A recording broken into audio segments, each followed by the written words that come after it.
Aujourd'hui, je suis au Vietnam. J'aurais jamais pensé y être allé dans ces conditions. Un jour, j'apprends qu'on a besoin de moi pour un projet au Vietnam, juste le temps de me préparer, d'apprendre quelques mots de vietnamien. Et me voilà, j'arrive au Vietnam.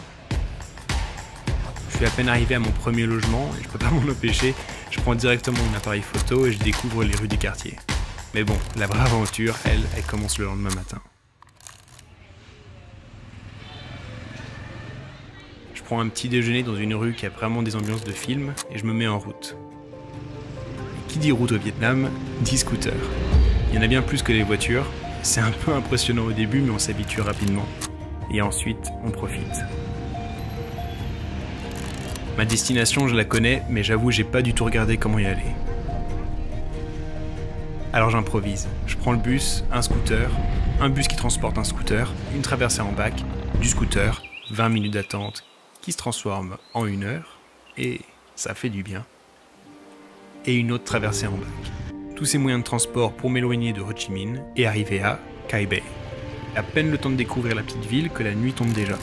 Je fais une petite partie de foot avec des adolescents du coin et au lit. Je me couche tôt parce que demain je me lève aux aurores, à 5h du matin. La ville est calme, c'est la première fois depuis que je suis arrivé. J'ai la chance d'être le seul touriste ici, et j'embarque donc sur un petit bateau, seul avec le guide. On croise des bateaux qui servent d'habitation flottante, une église et toute une multitude de petites maisons en bord de rivière. On fait un petit détour où je rencontre des producteurs locaux et pour voir un petit peu ce qu'ils font. Ensuite, on rejoint une île et le bruit du moteur est remplacé par le calme. Je suis maintenant dans une pirogue pour traverser des bras de rivière qui sont très étroits.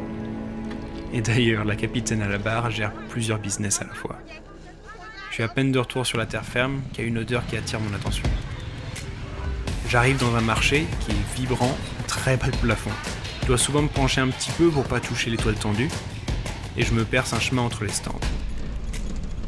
Mais après avoir fait quelques petits allers-retours, je me remets déjà en route. Alors je passe d'abord par Ben Tre où je découvre une pagode qui est vraiment magnifique, mais c'est juste un petit détour et je m'enfonce un peu plus dans la campagne. Alors toi? Alors? Ici, il n'y a rien de spectaculaire à montrer, et c'est en fait ce que j'aime. Je ressens un grand calme et je décide de faire une promenade à vélo. J'ai l'impression de faire une petite pause, le temps de vraiment absorber ce que je vis. Petite balade à vélo, là pas de photos, pas de vidéos cinématiques, rien du tout. Juste un peu de bonheur. Malgré tout, il faut bien travailler, et donc je rentre sur Ho Chi Minh.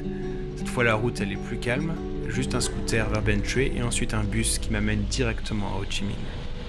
On est mardi et je passe donc le reste de ma semaine à travailler, mais je trouve toujours des petits moments pour me promener et découvrir les rues de la ville. Ça me permet d'expérimenter des petits moments de vie et de découvrir à quoi peut ressembler un quotidien à Ho Chi Minh. Mais quand même, il me tarde de repartir sur la route.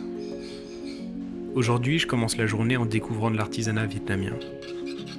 Cet endroit, il propose du travail à des gens qui ont été touchés génétiquement par l'agent orange, qui avait ravagé des vies pendant la guerre du Vietnam, et qui malheureusement continue encore à faire des victimes 50 ans plus tard. Je continue de profiter du calme de la campagne, avec un bateau qui m'amène dans une petite virée pour découvrir un peu plus de l'artisanat et des productions locales avec du riz, de la noix de coco, de l'apiculture.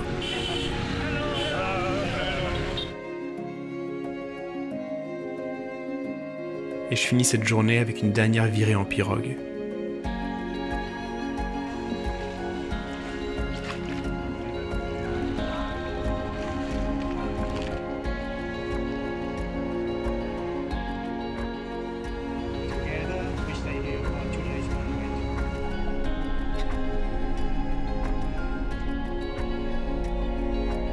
Aujourd'hui, c'est ma dernière journée au Vietnam, et je fais donc ce que je préfère, je me perds. J'ai pas d'idée claire sur ce que je vais découvrir, mais je me promène au hasard, et je profite de ce qui s'offre à moi.